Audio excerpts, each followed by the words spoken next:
على سيد الأنبياء والمرسلين وعلى آله وأصحابه وأهل بيته وذرياته أجمعين والعاقبة للمتقين مولاي صل وسلم دائما أبدا على حبيبك خير الخلق كلهم رب اشرح لي صدري ويسر لي أمري واحلل عقدة من لساني يفقه قولي. وقال تعالى في كلامه المجيد والفرقان الحميد أولئك كتب في قلوبهم الإيمان وأيدهم بروح منه صدق الله العظيم وصدق رسوله النبي الكريم. معزز حاضرین کرام، گزشتہ 3 جمعوں سے میں آپ کے سامنے امام اہل سنت مجدد دین و ملت عظیم البرکت عظیم المرتبت الشاہ امام احمد رضا خان علیہ الرحمن کی حیات طیبہ کے حوالے سے آپ کے علمی کارناموں کے حوالے سے گفتگو کر رہا ہوں. تو آج انشاءاللہ تبارک و تعالی یہ سفر المظفر کا آخری ہفتہ ہے، آخری جمعہ ہے، تو اس میں بھی اسی ذات مبارکہ کے بارے میں گفتگو کروں گا کہ 25 سفر المظفر آپ کا یوم وصال ہے. پوری دنیا میں آپ کا عرس منایا جاتا ہے. میں نے آپ کے سامنے آپ کے بچپن کے حالات، آپ رحمت اللہ تعالی علیہ کے شاعری کے حوالے سے، آپ کے علمی کارناموں کے حوالے سے کچھ گفتگو کی تھی. آج میں خاص گفتگو کرنا چاہوں گا آپ رضی اللہ تعالیٰ کی روحانیت کے حوالے سے، کیونکہ امام اہل سنت فاضل بریلوی رحمت اللہ تعالی علیہ عمومی طور پر ایک عالم اور مفتی کی حیثیت سے مشہور و معروف ہیں. روحانی جہت عام طور پر لوگوں کے سامنے پوشیدہ ہے، لوگ اتنے واقف نہیں ہیں. تو الحمدللہ آپ کامل اولیاء کرام میں سے ہیں جو اپنے زمانے کے سردار ہوتے ہیں، کیونکہ اللہ جل شانہ کی یہ سنت ہے اور نبی علیہ الصلوۃ والسلام کی حدیث مبارکہ سے یہ ثابت ہے کہ ہر زمانے میں نبی کریم صلی اللہ علیہ وسلم کا نائب ہوتا ہے، اور پھر اب سرکار غوث عالم صلی اللہ علیہ وسلم، سرکار غوث اعظم رحمت اللہ تعالی علیہ کا نائب ہر زمانے میں ہوتا ہے. تو جسے غوث زمان کہتے ہیں، اس غوث زمان کے ساتھ اس کے 2 وزیر ہوتے ہیں. ایک وزیر راست ہوتا ہے، ایک وزیر چپ ہوتا ہے، دائیں ہاتھ کا وزیر بائیں ہاتھ کا وزیر. یہ وہی ترتیب ہے جو نبی علیہ الصلوۃ والسلام کی ترتیب ہے. جب حضور نے فرمایا کہ میرے 2 وزیر آسمانوں میں ہیں، 2 وزیر زمین میں، ابو بکر و عمر، تو اسی طرح سے یہ جو روحانی سلطنت ہے اس کا بھی سارا نظام اسی پیٹرن پہ، اسی ترتیب پہ چلتا ہے. اور اس غوث کے 2 وزیر ہوتے ہیں، پھر 2 نقبہ ہوتے ہیں، 2 نجبہ ہوتے ہیں، پھر 7 اوتاد ہوتے ہیں. وتد کہتے ہیں کیل کو. تو زمین کو یہ قائم رکھنے کے لیے ہوتے ہیں، اور 7 بر اعظم ہیں، ان 7 بر اعظم کو قائم رکھنے کے لیے 7 اوتاد ہے. ہر ایک کی ڈیوٹی اپنے اپنے بر اعظم میں ہوتی ہے. پھر اس زمین کے معاملات کے اندر تبدیلی کرنے کے لیے 40 ابدال ہوتے ہیں جو ہر زمانے میں 40 کی تعداد میں پائے جاتے ہیں، اور ان کا مرکز شام میں ہے، دمشق میں ہے، جو حدیث کریمہ میں آیا. شام کے بارے میں فرمایا کہ میری امت کے ابدال شام میں ہوں گے. تو ان کا مرکز ہوتا ہے. باقی ڈیوٹیاں ہر ایک کی کہاں کہاں ہوتی ہے وہ ایک الگ معاملہ ہے، کس کس جگہ پہ کس کس کی کیا کیا ڈیوٹی ہے. تو روحانی سلطنت کا میں ذکر کر رہا. پھر ان ابدالوں کے اندر مختلف اولیاء کرام ہوتے ہیں جو تقریباً 360 کی تعداد میں ہوتے ہیں. یہ خاص یعنی گیزیٹڈ پوسٹس ہوتی ہیں روحانیت میں، جن کو اولیاء تکوینیہ کہتے ہیں. ویسے تو اللہ تبارک و تعالیٰ کے قدرت کے معاملات ایسے ہیں کہ اس دنیا میں ربوبیت کا ظہور ہے کہ ایک کوئی بھی چیز جب پیدا ہوتی ہے آل آف سڈن اچانک وہ بڑی نہیں ہو جاتی ہے، بلکہ درجہ بدرجہ درجہ بدرجہ وہ اپنے عروج کو پہنچتی ہے، جس کو کہتے ہیں ربوبیت کا شاہکار، ربوبیت کا کمال اس میں ہوتا ہے. لیکن اللہ کی ایک صفت کن ہے کہ جس میں ٹائم نہیں لگتا، بس وہ کہتا ہے ہو جا تو ہو جاتی ہے، وہ اس میں دیر نہیں لگتی ہے.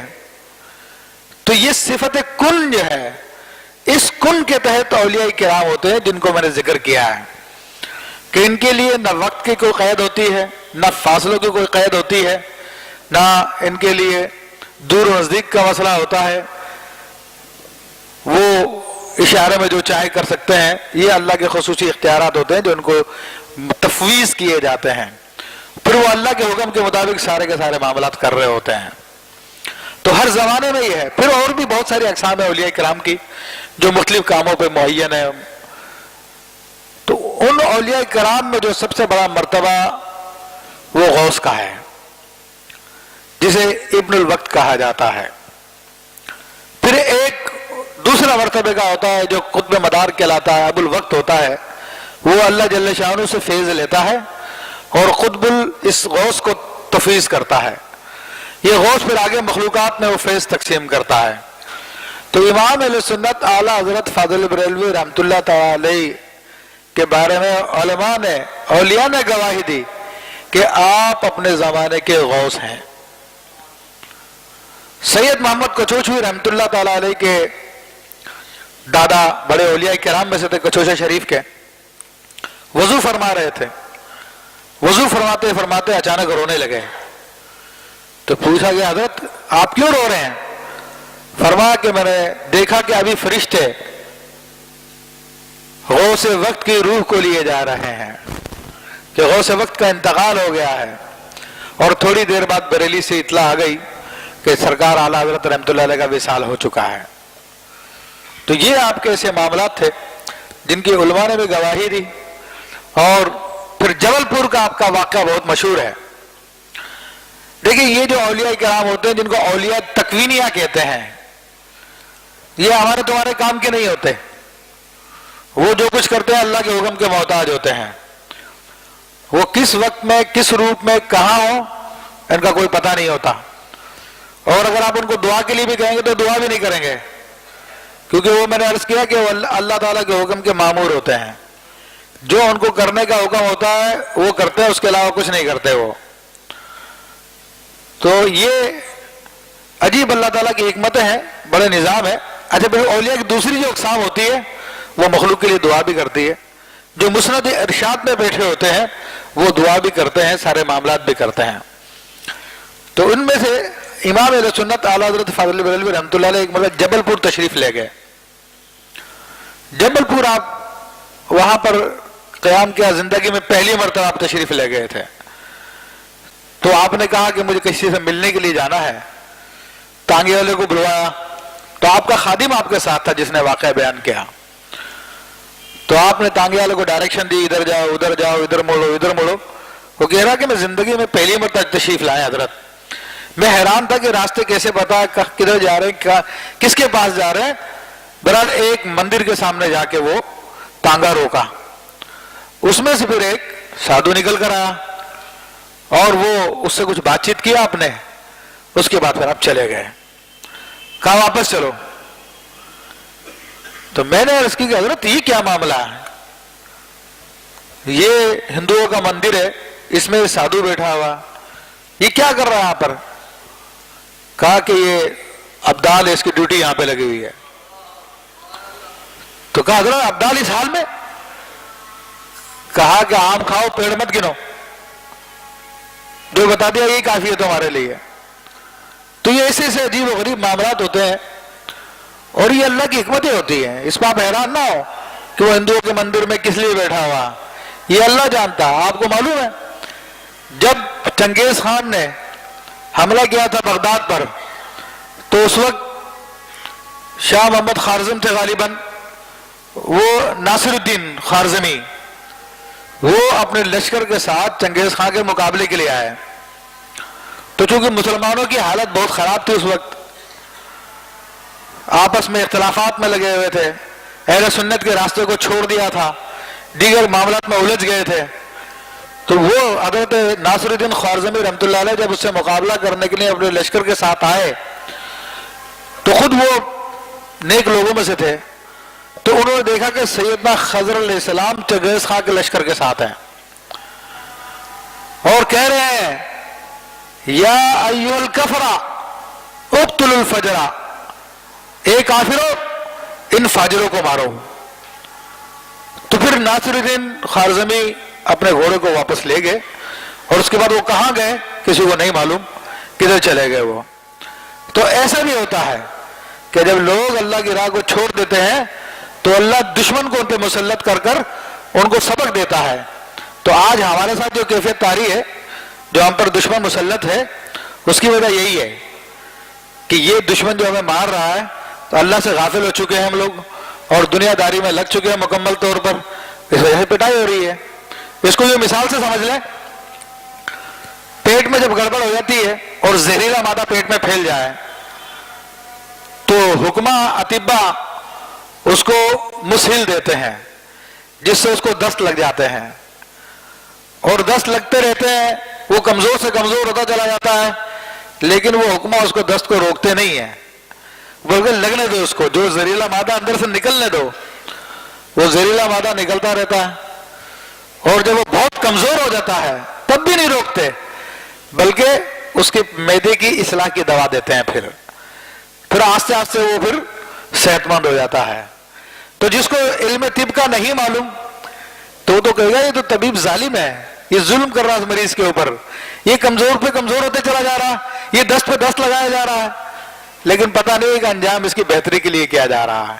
تو ایسے جب امتیں بھی خراب ہو جاتی ہے، امت مسلمہ بھی جب خراب ہو جاتی ہے، جب اپنے رب کو بھول جاتی ہے، تو پھر ایسے ہی ان کو بھی مسل لگا دیا جاتا ہے.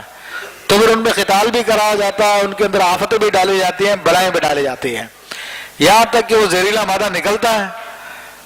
وہ زہریلا مادہ نکل کر صاف ہوتا ہے تو پھر امت سیال پہ آ جاتی ہے.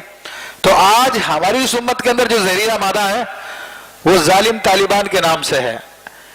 یہ طالبان ایک مشہور نام ہے، ورنہ کراچی میں ان کے مدرسے ہیں، پاکستان بھر میں ان کے مدرسے پھیلے ہوئے ہیں. وہ ایسے ظالم لوگ ہیں کہ 150 کے قریب بچے شہید کر دیے گئے، لیکن وہ لوگ کہہ رہے ہیں کہ یہ جی نا بھی تو تمہارے کیے کا کرتوت کا نتیجہ ہے، تم نے ضرب عضب کی کیوں تھی، یہ تو اس کا بدلہ تمہیں مل رہا ہے. تو وہ ایسے ظالم لوگ ہیں، ان کی داڑیاں بھی ہیں، ان کی مونچھیں بھی ہیں، امامے بھی پہن رہے ہیں، قرآن بھی پڑھ رہے ہیں، مگر دل ان کے بھیڑیوں جیسے ہیں. یہ خارجی لوگ ہیں. اب لوگ چونکہ دین سے دور ہیں، اسی وجہ سے مسلط ہوئے ہیں یہ، تو اب ان کو پتہ ہوتا نہیں ہے. جی مدارس میں یہ ہو رہا ہے، جی فلاں جگہ، ارے مدارس میں ہو رہا، کون سے مدارس میں ہو رہا؟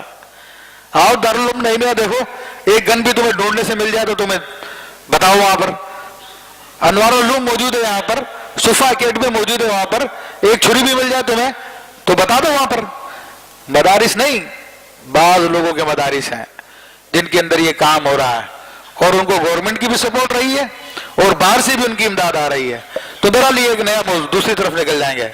تو یہ امت کے اندر جب خرابی ہوتی تو اللہ تعالیٰ ایسے اولیاء کرام کو اس کے برعکس بھی کر دیتا ہے. تو امام اہل سنت فاضل بریلوی رحمۃ اللہ علیہ اپنے زمانے کے کامل اولیاء کرام میں سے ہیں. پھر تصوف کے اندر جو بگاڑ پیدا ہو گیا تھا، اس بگاڑ کو بھی آپ نے درست فرمایا. تصوف میں جو لوگوں کے بد مذہب لوگوں کے اعتراضات تھے، ان اعتراضات کو بھی آپ نے درست فرمایا، ان کے جوابات دیے. لوگ تصوف کے نام پر، صوفیت کے نام پر، طریقت کے نام پر شریعت کو چھوڑ بیٹھے. شریعت کی خلاف ورزی کا نام انہوں نے تصوف رکھ دیا. جناب نمازیں نہیں پڑھیں گے، ہم تو مکہ معظمہ میں نمازیں پڑھتے ہیں، مدینہ طیبہ میں نمازیں پڑھتے ہیں، ہمیں یہاں پہ پڑھنے کی کیا ضرورت ہے، اور تو اتنا لمبے لمبے بال کر لیں گے. یہ لوگوں نے کہا کہ بھائی آپ نے فرمایا کہ مرد کے لیے جائز نہیں ہے کہ وہ عورتوں کی مشابہت کرے، کہ حدیث شریف میں لعنت آئی ہے اتنے لمبے بال مرد کا رکھنا کہ جو کاندھوں سے نیچے تک چلے جائیں. کاندھوں تک کی اجازت ہے، کاندھوں سے نیچے جائیں گے تو وہ ناجائز ہے. تو دلیل دی گئی کہ جناب وہ صحابی رسول تھے حضرت ابو محذورہ رضی اللہ تعالیٰ عنہ، تو انہوں نے بھی اپنے بال بڑھائے ہوئے تھے کہ رسول اللہ صلی اللہ علیہ وسلم نے ان کے سر پر شفقت سے ہاتھ پھیرا تھا تو انہوں نے اپنے بال بڑھا دیے تھے، اور وہ بال بھی اتنے لمبے تھے کہ پاؤں کے قدم تک آتے تھے، اتنے لمبے کر لیے تھے انہوں نے، برکت کی وجہ سے کہ حضور کے ہاتھ لگے یہاں پر، میں ان کو کاٹوں گا نہیں.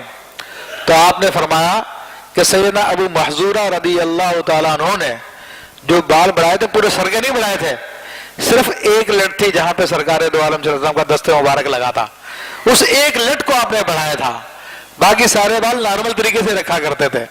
تو اگر تمہارے سر پہ بھی حضور کا ہاتھ لگا ہے تو تم بھی بڑھا لو پھر نیچے تک، ہم تمہیں بھی منع نہیں کریں گے. اگر نہیں لگا تو رسول اللہ صلی اللہ علیہ وسلم کو یہ عمومی سنت ہے، اس کو تمہیں فالو کرنا پڑے گا.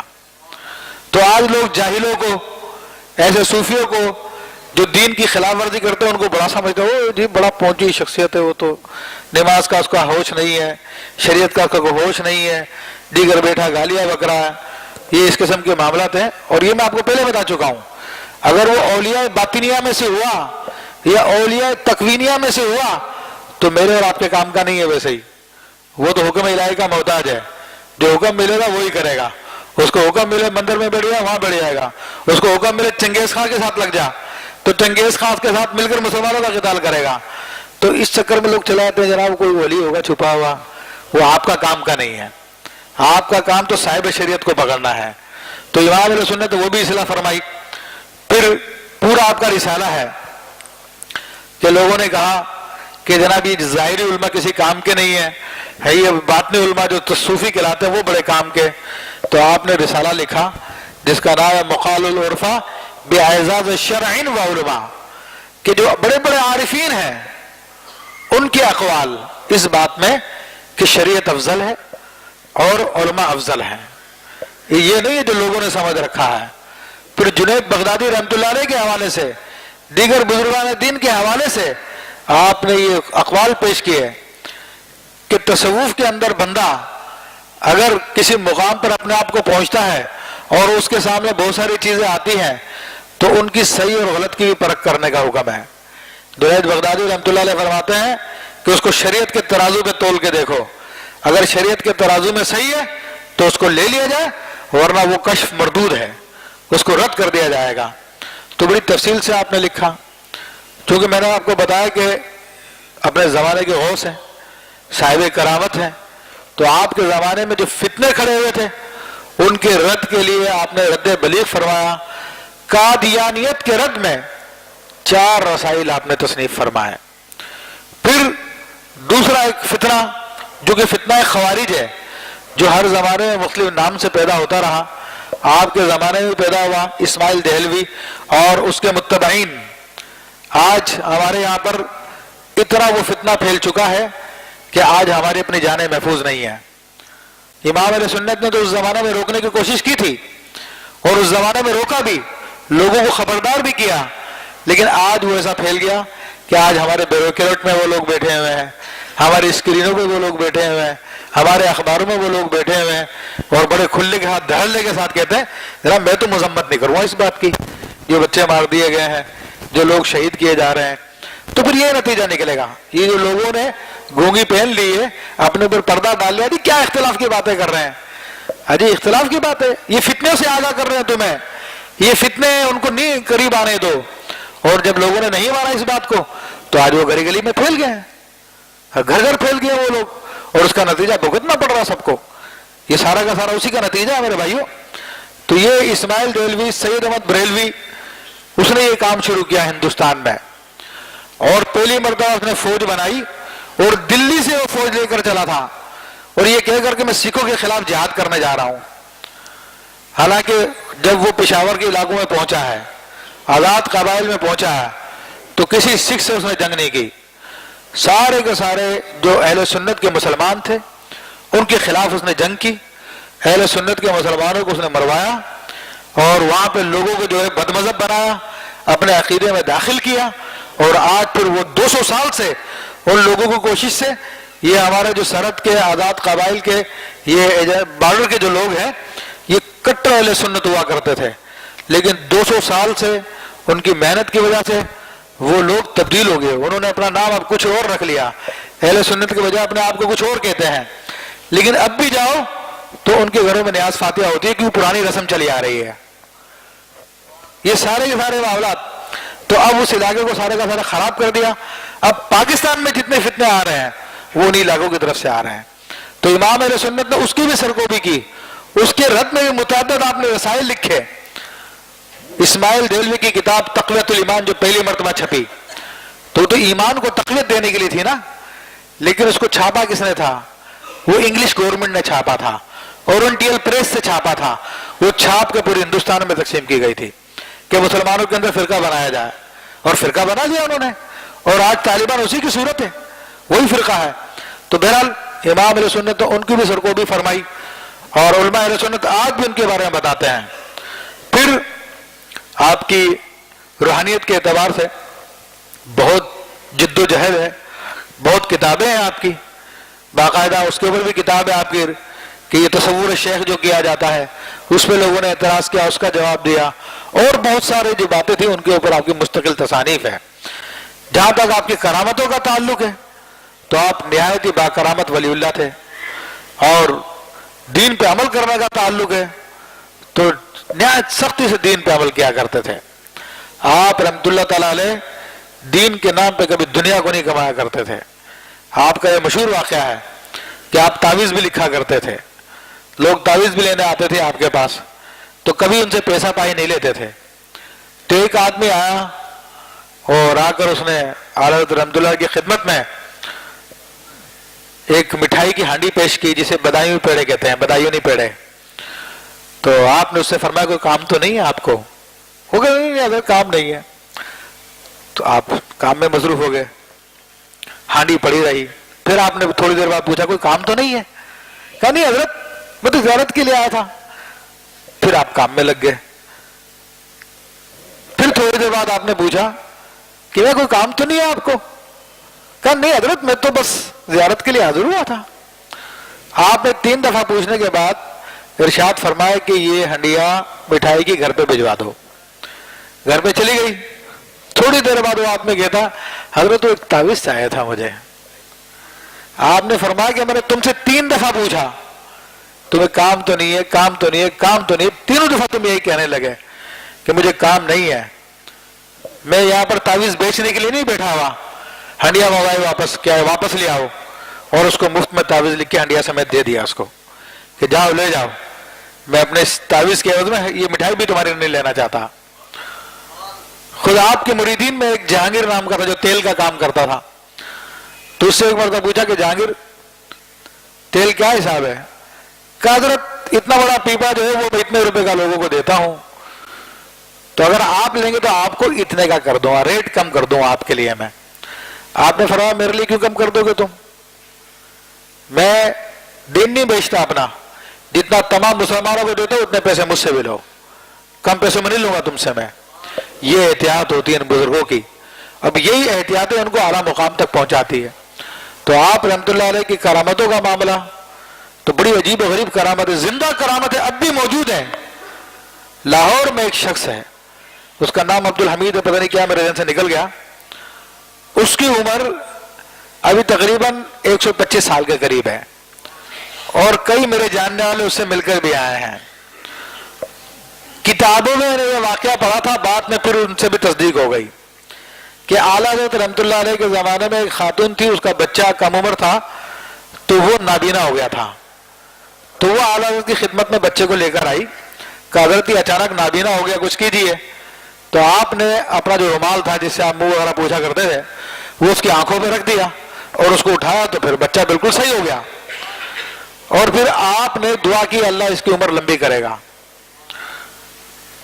یہ دعا کی وہ شخص آج بھی زندہ ہے، لاہور میں ہے، اکثر داتا صاحب رحمت اللہ علیہ پہ موجود ہوتا ہے، اور اس کی بینائی 125 سال کی عمر میں بالکل ٹھیک ہے، اور وہ کہتا ہے کہ مجھے 150 سال کی عمر کی دعا دی تھی اعلیٰ حضرت رحمت اللہ علیہ نے، ابھی میں 25 سال میں زندہ رہوں گا میں۔ تو یہ زندہ کرامت آپ کی آج بھی موجود ہے۔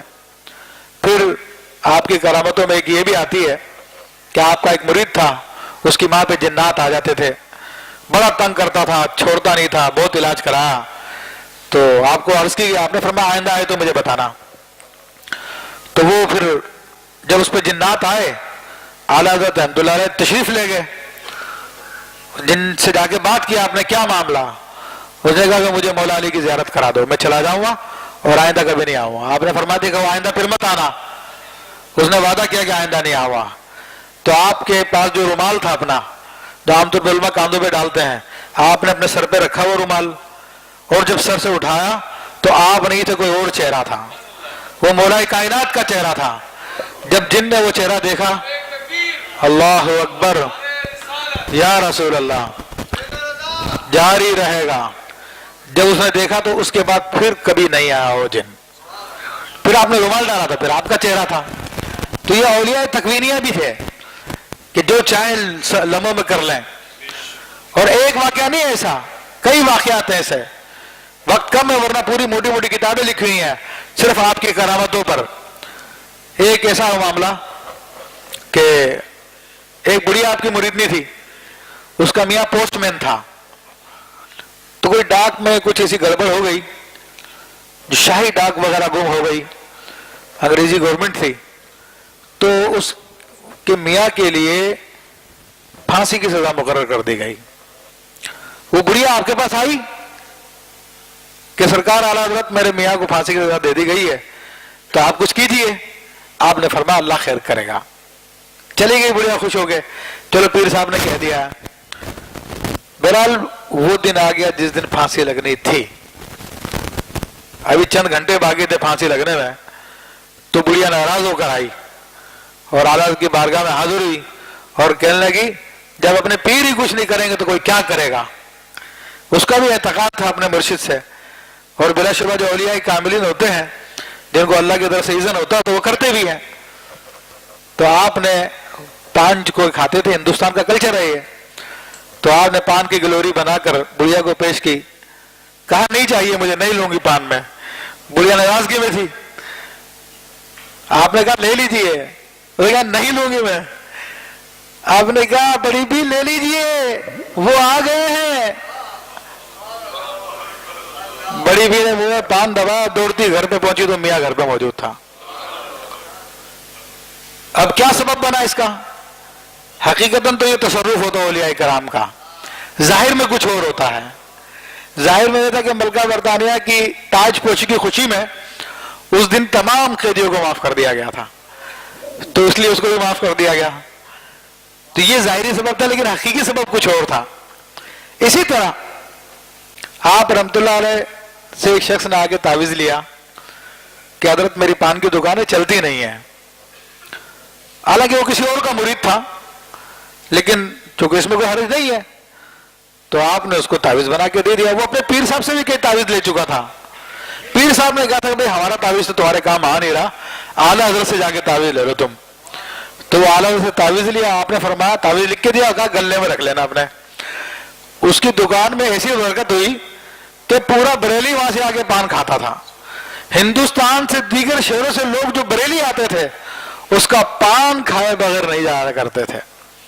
ہر وقت رش لگا رہتا تھا پان کی دکان پر. تو ان کے پیر صاحب نے کہا یار بڑا زبردست تعویذ دیا اعلیٰ حضرت رحمت اللہ علیہ نے، تو ذرا دیکھو تو صحیح کون سی چال کا تعویذ لکھا ہے.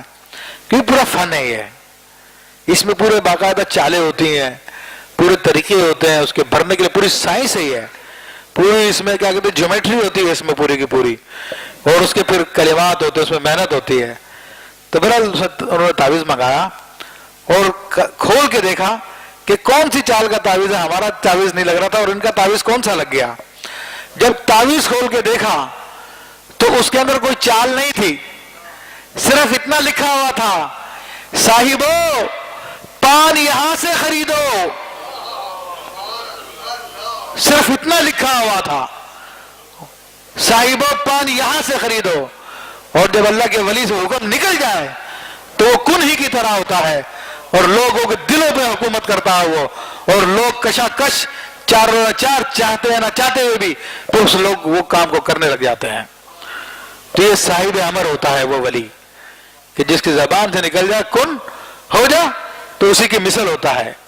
تو یہ اللہ اکبر یا رسول اللہ جاری رہے گا. تو یہ آپ کی کرامتوں کی شان ہے. تو بہرحال بہت کچھ ہے اس موضوع پہ گفتگو کرنے کے لیے، بہت تفصیل چاہیے اس بات پہ کلام کرنے کے لیے. میں اہل سنت کو مبارکباد دیتا ہوں کہ اللہ نے ہمیں کتنے عظیم عظیم امام عطا فرمائے، کتنے عظیم عظیم بزرگ عطا فرمائے. ماضی سے رشتہ صرف ہمارا ہی ہے، ماضی سے رشتہ اور کسی کا نہیں ہے. داتا صاحب بھی ہمارے ہیں، نظام الدین اولیاء بھی ہمارے ہیں، غریب نواز بھی ہمارے ہیں، غوث اعظم بھی ہمارے ہیں، شیخ احمد کبیر رفاعی بھی ہمارے ہیں، جنید بغدادی بھی ہمارے ہیں. ہاں تمام بڑے بڑے اولیاء اللہ ہمارے سلسلوں کے بزرگ ہیں. تمہارے پاس کیا ہے؟ ان کے پاس کوئی ماضی سے نسبت کوئی نہیں ہے، ماضی سے ان کا تعلق کوئی نہیں ہے. کسی بھی شخص کی گمراہی کے لیے بہت بڑی دلیل ہے